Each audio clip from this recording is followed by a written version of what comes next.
Well, I've been living in Shanghai with Wuming for the last 3 weeks. I want to show you a bit of an insight into life here in China at the moment, and in particular 3 things the Chinese government have done to control the crisis that I think would be pretty hard in Britain. It's not all sunshine and daffodils. I'll talk a bit about the darker side at the end of the video. The Chinese government collect an immense amount of data about their citizens, and they're using it in novel ways to tackle the coronavirus.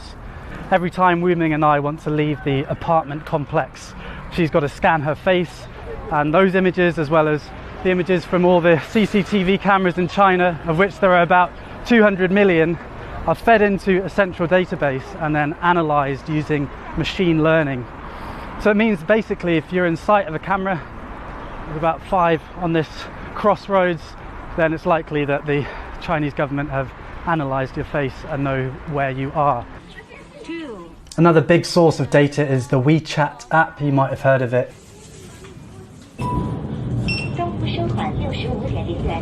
So that's WeChat. It's social media and your debit card all rolled into one super app, which is really convenient, but obviously also tracks. So the state know where you are, what you've bought, and what you're saying to friends. That's just the status quo, and the Chinese people generally know about this.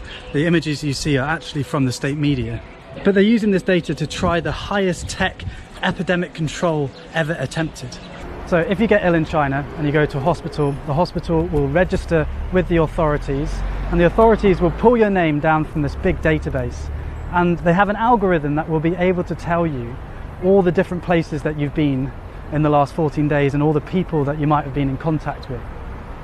So the bread that you bought with the WeChat app, the baker now will be notified that they have to self-quarantine for 14 days. And the people that you were next to on the flight, they now have to self-quarantine for the next 14 days. Every single citizen has a code, red, amber or green. I guess you are yellow. Why? Why?